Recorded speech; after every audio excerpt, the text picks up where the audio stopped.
Okay, up next, we're just going to look at a single order because this order is so fascinating to me that I really want you to know a decent amount about it. We're going to be looking at the Ephemeroptera. The Ephemeroptera are commonly known as mayflies. If you've ever lived anywhere that mayflies emerge en masse, you know of these insects. The root word ephemerer comes from the word ephemeral, meaning short-lived, while ptera, or terra, means wings. When you put an O in front of terra there, that indicates that wings are present. So this order name literally means short-lived winged insects. The individuals of this order may have only one or two pairs of wings. The forewings are very, very large and triangular in shape, while the hind wings may be very, very tiny or completely absent, just depending on the species. The adults are about 20 millimeters in length, and they have completely reduced mouth parts. This means that the adults never feed. This is where that whole idea of a short-lived insect comes from. Instead, the adults emerge and they fly around with the express purpose of finding a mate.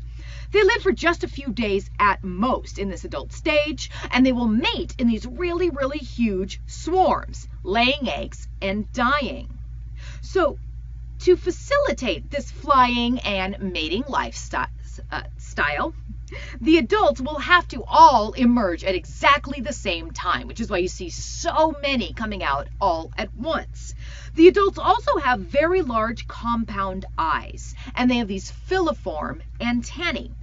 The males will also have elongate forelegs. These are used during mating. So the males will fly around in really, really large groups looking for females. And when a female flies by, a male's going to reach out and snatch her out of the air with his forelegs and grab her to mate. So this group exhibits hemimetabolous metamorphosis. So remember what this means. This is that sort of half change metamorphosis where it goes, there's not a lot of change between the young and the adult. There's some, but in this particular case, in the hemimetabolous, the young live in a significantly different environment than the adults. So they live underwater. So the immatures are aquatic in nature, therefore they are called naiads. Because they live in freshwater habitats with really high oxygen content, they have gills that allow them to get the oxygen out of the water. Now the naiads are very long-lived, so they sort of belay this ephemeropteran name. So it's that Ephemeroptera comes from the adult lifespan as opposed to the naiads. So the naiads go through somewhere between 12 and 24 instars, just depending on the species, and that can last upwards of years underwater. They have these really robust chewing mouth parts, and some species will spend their time just grazing on algae or other aquatic fungi that is found in these freshwater systems. Other species are predators. The job of this naiad stage is to gather as many calories as physically possible so that the adults have enough stored energy to make it through their very, very short adult life stage. When the naiads are ready to turn into adults, they do so in stages. They first emerge into what are called sub-imagos. So the term imago refers to the adult stage. So a sub-imago is a stage right before the adult stage. Make sense? This stage takes some time to find its footing, and then it sort of molts into the fully formed, sexually mature adult stage. Now, what's neat about mayflies, or annoying if you have to live with them, is that they will emerge into subimagos and adults at exactly the same time and in very, very large numbers. The resulting swarms are so huge that they can be seen on Doppler radar. The areas near the swarms will get just covered in mayfly bodies, The roads will become slick with hemolymph. The bodies of the flies will drift in mounds along bridges and roadsides, and the swarms will swarm around lights so thickly that they can block out these lights completely. They can become actually a pretty big hazard during their peak times, and there have been car accidents because of the swarms. The adults, like I keep saying, are very short-lived. They live around 1 to 2, maybe 3 days in total, and they have no way of replenishing their energy because they do not have mouth parts. Now, this lack of mouth parts makes them fantastic prey.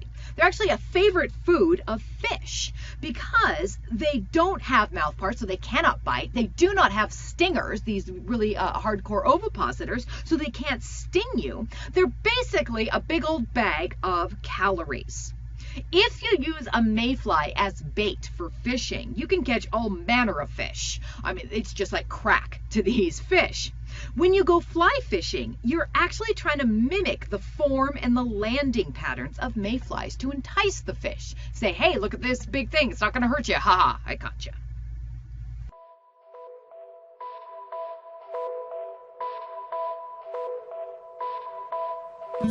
The mayfly belongs to one of the oldest orders of insects, the Ephemeroptera, with an evolutionary history dating back around 300 million years to the late Carboniferous period. There are around 50 species of Ephemeroptera in the UK and over 2,000 worldwide. Mayfly is a common generic term often used to describe any of these upwing flies. The mayfly as we know it gets its name from the fact that the adults originally emerged almost exclusively in the month of May. However, due to a discrepancy of 11 days caused by a change from the Julian to the Gregorian calendar, the mayfly emergence now spans the months of May and June. There are 3 different species of mayfly in the UK, but by far the most common is the Ephemera danica, found on the Derbyshire Wye. The popular misconception is that the mayfly only lives for a couple of days, and while this may be true for the adult stages, this isn't the whole story. After hatching from the egg, the mayfly nymph is only just visible to the naked eye and will spend the next 2 years of its life burrowed into the riverbed, feeding on organic detritus and shedding its skin over 20 times, growing to over an inch in length before being ready to ascend to the surface. Many emerging mayfly imitations are tied clinkhammer style, with the body extending downward into the water, but in actual fact, the mayfly emerges flat on the surface of the water, with the nymphal shuck left trailing on the surface behind the newly emerged dun. The dun stage is unique among the insect world. No other order of insects has 2 different stages of winged adulthood. Upon emergence, duns are quite dull in colour, and the wings have a dull matte appearance due to a covering of fine hairs, thought to prevent the adhesion of water. The dun has no functioning mouthparts and underdeveloped sex organs. The only reason for existing is to escape. Those that do escape seek out the sanctuary of bankside vegetation, where within a matter of hours they will reach full sexual maturity and undergo a final emergence from the dun skin to become glossy, longer-tailed spinners. Like the dun before it, the spinner has no functioning mouthparts and relies solely on energy reserves stored up during the nymph stage to sustain it. With no need to feed and dwindling reserves of energy, time is of the essence for the spinners. With what seems like preternatural timing, the spinners all take to the wing around the same time in late afternoon, often forming clouds among the bankside trees. They all have one final urgent purpose: to breed. Mating takes place on the wing, but often preoccupied couples can be seen making unscheduled landings. For the males, the story ends here, but for the female, there is one more challenge. Carrying anything up to 8,000 eggs, she must return to the water. Female spinners can be seen dancing over the water, dipping down to release eggs at the water's surface. Those that linger too long often end up victims of a waiting trout.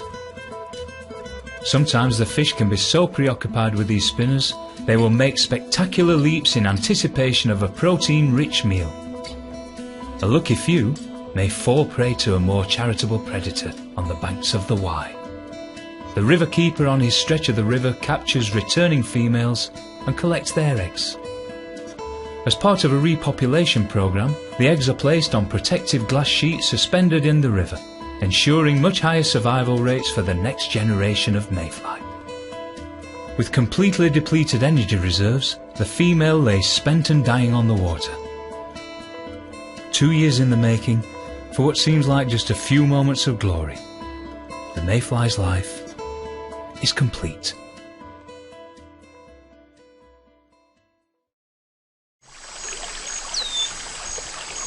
Below the swollen waters, a swarm quietly brews.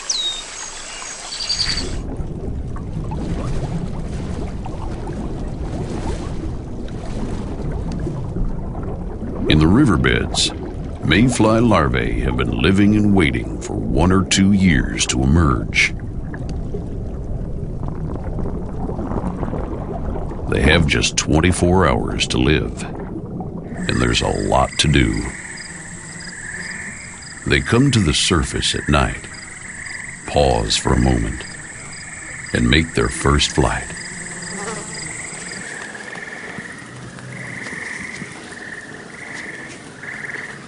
The clouds of mayflies can be big enough to show up on Doppler radar.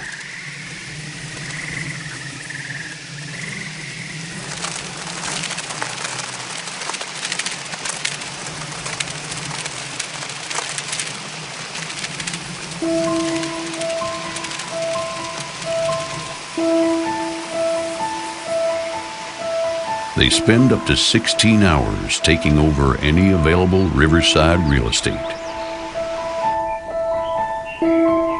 Then, between 3 and 4 o'clock in the afternoon, their skin splits in half.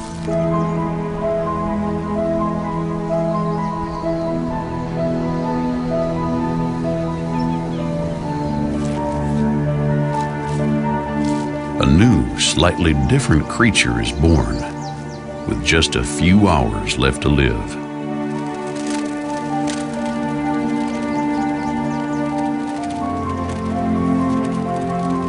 They swarm again, take over the skies, and mate.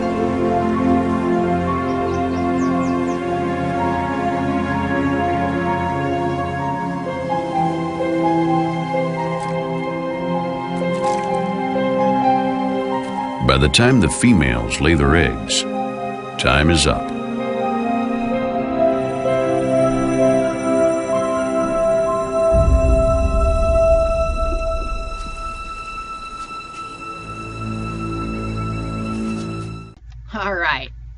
All right, so that was the interesting, fascinating to me, mayflies of the Ephemeroptera. Up next, we're going to be looking at some even more interesting insects. Talk to you soon. Let me know if you have any questions.